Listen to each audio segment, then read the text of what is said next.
Oke, Karnaval Brazil tahun 2023. Membahas tentang hal ini, ya di Brazil ini sudah sering atau ini menjadi acara tahunan dari negara penghasil pesepak bola dunia ini. Karnaval di tahun 2023 ini digelar di kota Rio de Janeiro dan Sao Paulo, Brazil, yang dimulai pada hari Sabtu 11 Februari tahun 2023 sampai dengan hari Sabtu berikutnya yaitu 25 Februari tahun 2023. Jadi bisa dikatakan party ini atau karnaval ini akan diadakan selama seminggu penuh. Ajang karnaval ini semacam ajang balas dendam gitu ya geng. Karena selama pandemi masyarakat Brazil ini tidak bisa mengadakan festival karnaval yang setiap tahunnya mereka adakan ini. Nah baru kali ini mereka bisa mengadakan dan ini menjadi sebuah karnaval yang besar-besaran.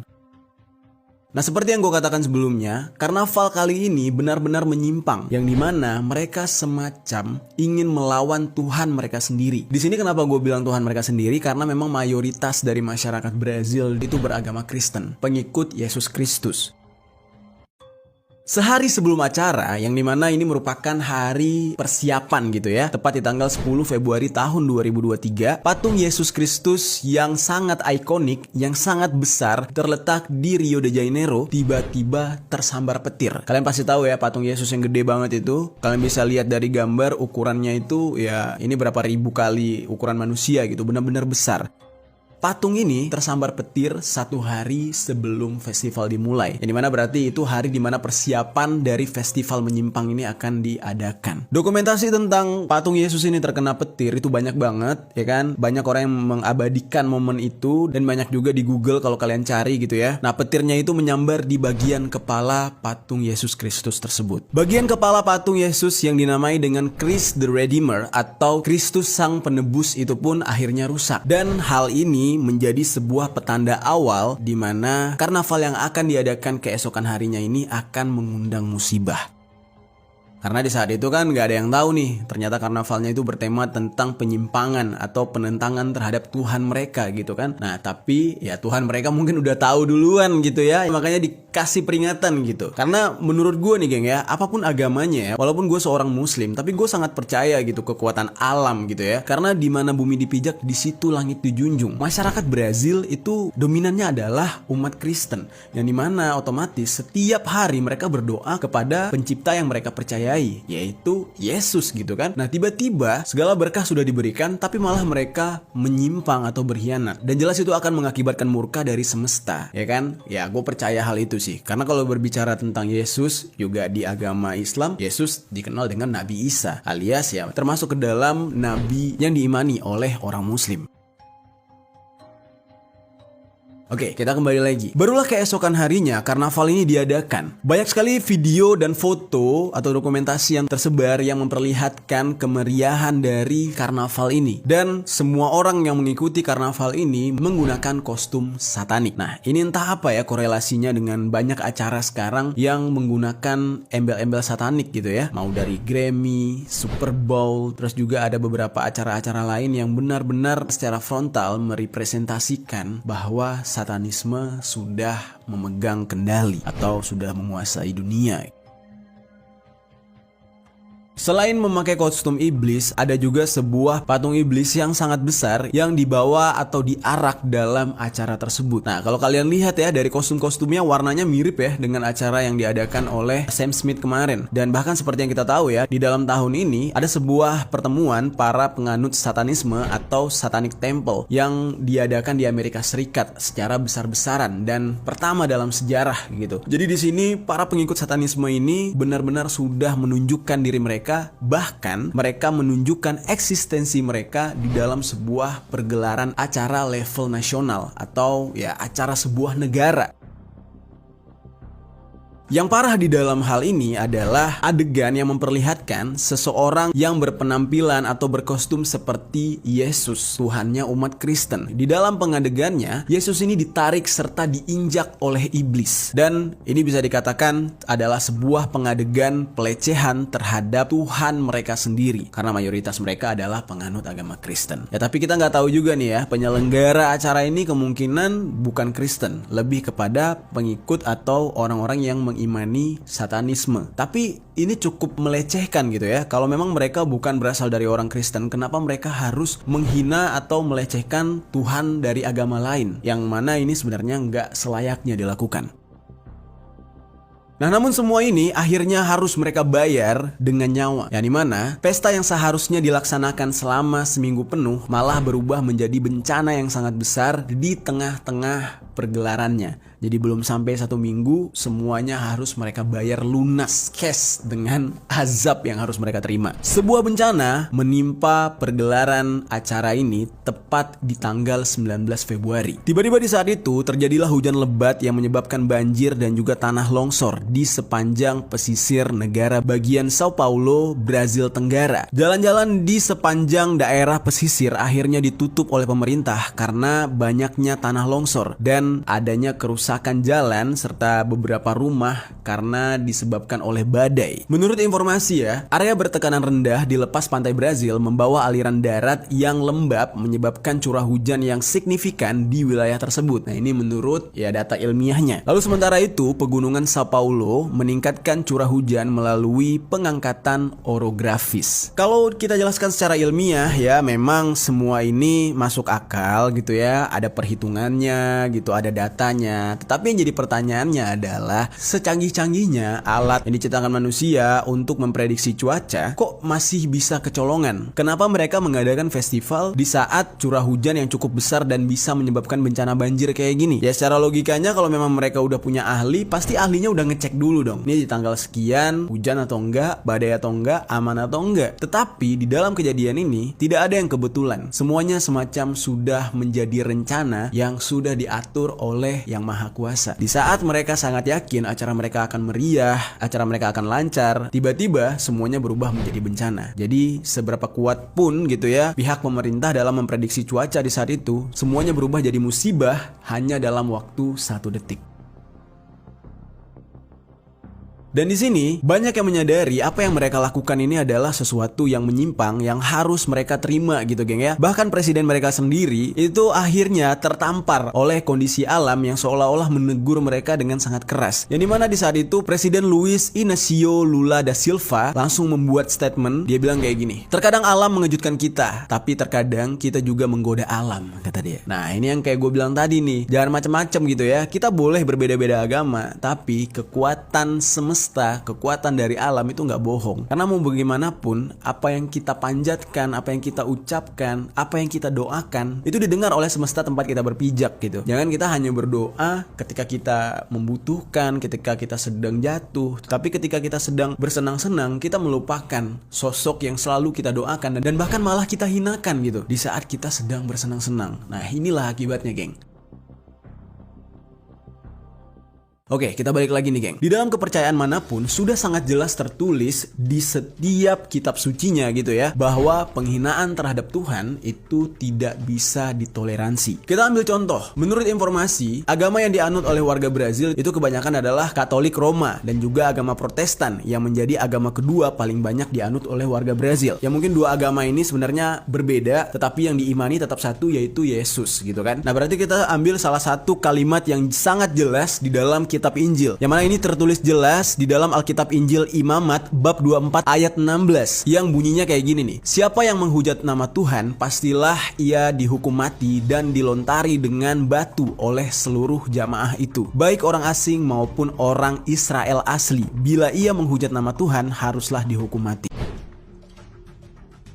Oke, kita kembali ke pembahasan karnavalnya nih geng. Dikarenakan terjadinya bencana di tengah-tengah perayaan karnaval ini, akhirnya karnaval yang harusnya diadakan sepanjang minggu itu harus terhenti. Ada ribuan orang yang datang ke karnaval Brazil ini, yang membuat kondisi tersebut semakin parah dan jumlah korban manusia semakin banyak akibat bencana alam tersebut. Ada banyak video yang tersebar di media sosial yang menunjukkan bagaimana rumah-rumah di sana tiba-tiba terendam banjir dan hanya atapnya saja yang terlihat, serta banyaknya kendaraan yang hancur. Lalu banyak tim penyelamat dan juga warga yang menggunakan perahu agar bisa selamat dari banjir tersebut. Nah, lalu yang paling miris adalah banyaknya warga yang masih memakai kostum namun terjebak di jalanan yang sudah mulai banjir. Kalau kalian lihat videonya, serem banget kayak film zombie, geng. Sebagian sudah masuk ke dalam menyelamatkan diri, yang lain masih di luar menangis-nangis minta dibukain pintu untuk bisa masuk ke dalam ruangan yang sama agar bisa selamat. Dan gak tanggung-tanggung ya, akibat kejadian ini ada 65 orang yang tewas dan membuat ratusan lainnya mengungsi, dan juga banyak korban yang hilang karena terseret arus. Yang sedihnya adalah di saat itu nggak cuma warga Brazil yang menghadiri karnaval Brazil ini, banyak juga wisatawan yang datang dari luar negeri akhirnya terjebak di dalam bencana ini. Dan menurut laporan pemerintah negara bagian Sao Paulo, curah hujan di wilayah tersebut mencapai 682 mm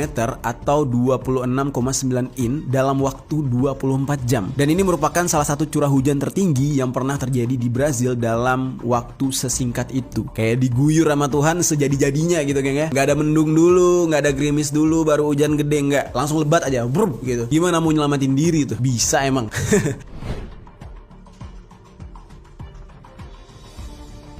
Dan lebih dari 1.000 personil gabungan dari pihak pemerintah menjadi tim penyelamat dalam kasus ini. Namun ya balik lagi, 1.000 orang itu kan juga manusia, 1.000 orang itu juga punya keluarga gitu ya. Walaupun mereka menjadi tim penyelamat, mereka menjalankan tugas, ya pasti mereka mendahulukan keluarga mereka terlebih dahulu ya kan. Akhirnya orang-orang yang mengikuti festival ya kalang kabut menyelamatkan diri masing-masing. Banyak warga yang belum bisa dievakuasi karena jalanan atau akses menuju ke tempat tinggal mereka itu tersapu oleh longsor dan banyaknya jembatan-jembatan yang putus. Dari data pemerintah, ada sekitar 4 juta penduduk Brazil yang memang tinggal di 14.000 wilayah yang beresiko terkena bencana alam. Misalnya seperti lereng pegunungan Sierra de Mar di dekat Baradossahi, sebuah pantai di São Sebastião.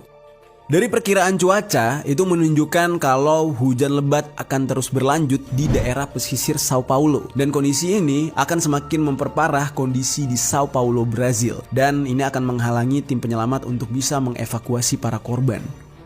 Nggak tanggung-tanggung ya, akibat dari semua ini, itu ada sekitar 2.440 orang yang kehilangan tempat tinggal dan harus dievakuasi. Dan pemerintah mengakui bahwa ini adalah bencana yang menyebabkan korban dengan angka kumulatif tertinggi yang pernah terjadi di Brazil.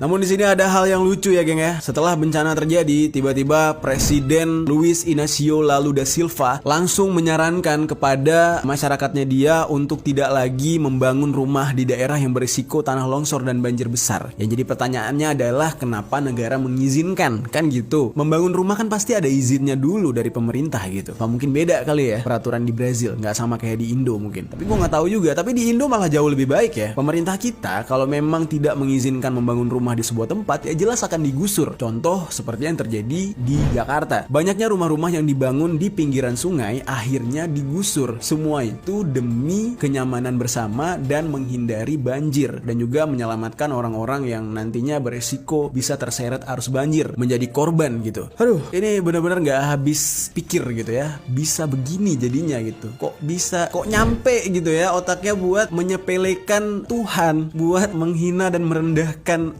agama gitu. Gila sih.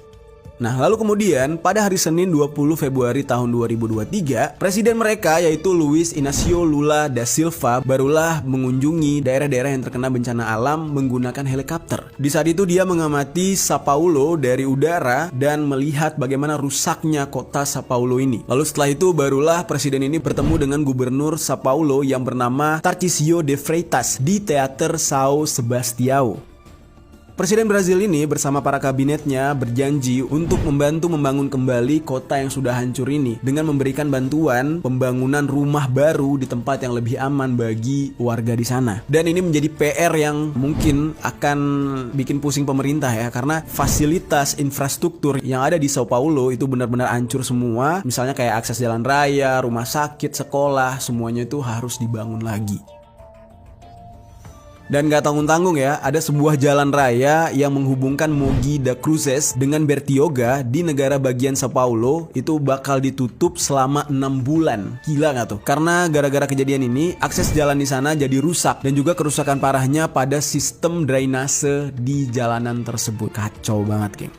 Tapi ya geng, kalau berbicara tentang festival di Brazil, memang agak-agak ajaib ya. Ini bukan sekali dua kali gitu ya, negara ini bikin festival yang menyimpang. Pernah ada di tahun 2008, yang mana ini terdengar cukup miris juga ya bagi kita masyarakat Indonesia yang budayanya mungkin agak ketimuran gitu. Yang dimana di tahun 2008 tersebut, pemerintah Brazil itu menghimbau masyarakat Brazil yang akan melaksanakan karnaval tahunan mereka selama 5 hari berturut-turut untuk melakukan sex party. Dan ini beneran ada. Ini buat kalian yang bocil-bocil otaknya jorok nih ya, kalau ke Brazil lo malah seneng lo, terkena banjir anyut meninggoy lo ya. Jadi ini benar-benar terjadi di Brazil tahun 2008, yang dimana pemerintah Brazil di saat itu membagikan sebanyak 19,5 juta on-om alias pengaman yang kayak karet balon tersebut kepada masyarakatnya secara gratis. Yang artinya adalah pemerintah ya justru mensupport masyarakatnya untuk melakukan anu-anu secara bebas gitu kan.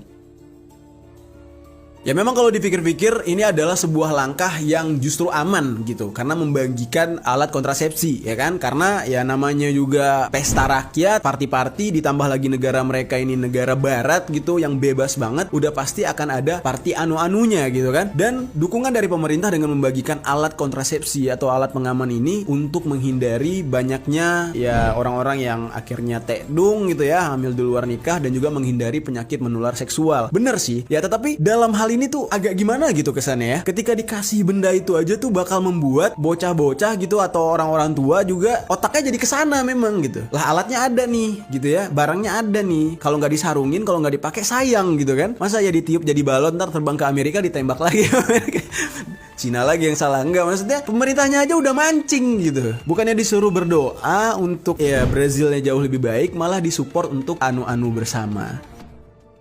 Di tahun 2008 tersebut, saking besarnya acara, seluruh warga Amerika Latin ini itu diliburkan, berhenti bekerja, dan berbaur bersama. Mereka boleh minum-minum, mereka boleh berdansa, terus juga mereka dibiarkan untuk melakukan parade atau festival, yang mana kalau dilihat oleh orang-orang Indonesia, Malaysia, atau orang-orang yang menganut budaya timur kayak kita tuh, festival tidak bermoral gitu ya kalau kita lihat ya. Jadi dibebaskan di hari itu oleh pemerintahnya. Karena menurut presiden mereka, setiap orang berhak untuk bersenang-senang menikmati hidup. Dan mengapa pemerintah mereka membagikan alat kontrasepsi dengan sangat banyak? Karena menurut pemerintah mereka, ketika karnaval diadakan, itu terlalu banyak orang yang rusuh gara-gara minum, gara-gara mabok. Jadi pemerintahnya tuh menghimbau agar masyarakat lebih baik anu-anu aja ketimbang harus mabok. Tapi aneh sih ya, setahu aing ya, setahu gue ya, kalau orang-orang di barat sana justru mabok dulu biar bisa anu-anu gitu kan. Jadi ya percuma gitu, walaupun dibagiin alat ya mereka tetap mabok dulu. Tapi mungkin menurut pemerintahnya adalah untuk menetralisir berantem. Jadi berantemnya di kasur aja gitu ya, dipindahkan gitu sama pemerintahnya. Mungkin gitu kali niatnya. Dan juga di saat itu kenapa pemerintahnya membagikan alat kontrasepsi tersebut, itu tujuannya adalah karena Menteri Kesehatan mereka menyampaikan kampanye tahunan mengenai seks yang aman, yang dimana mereka mempunyai jargon di saat itu, mau seks aman gunakanlah kondom katanya. Dan di saat itu mereka sedang kampanye melawan HIV/AIDS dan penyakit menular seksual lainnya. Ya mungkin ini karena saking bebasnya di sana.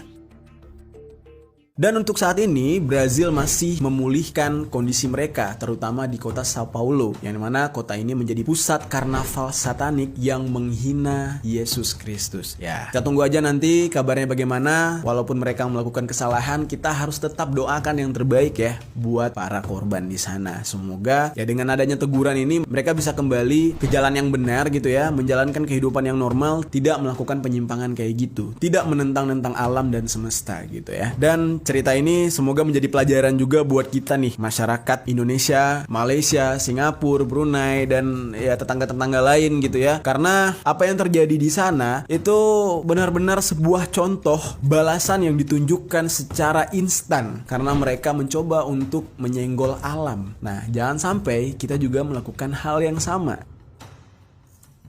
Tapi nih geng ya, dari isu yang beredar tentang festival Brazil yang dianggap sebagai penyebab datangnya musibah di Brazil saat ini, ternyata dibantah oleh salah satu konten kreator yang berasal dari Brazil namun dia bisa berbahasa Indonesia. Namanya itu adalah Felipe Fardes. Shout out buat Felipe, thank you banget udah ngasih informasi tambahan tentang hal ini. Nah, di dalam kejadian ini Felipe mengatakan kalau sebenarnya karnaval ini bukan tentang satanisme dan iblis katanya. Ya Walaupun yang kita lihat sangat jelas di video tersebut besar sekali sebuah patung iblis, dan juga seperti yang gua udah tampilkan tadi, adanya adegan dimana Yesus diseret-seret oleh sosok yang berkostum iblis gitu kan. Nah, namun di sini Felipe justru membantah, dia mengatakan kalau justru di festival ini menggambarkan tentang kebaikan dan iblis yang ada di sana hanya sebagai simbolik dari sisi yang tidak baik gitu. Dan menurut Felipe juga banyak yang viral di media sosial hanya menampilkan video bagian yang ada iblisnya, padahal ada juga bagian kebaikannya seperti menampilkan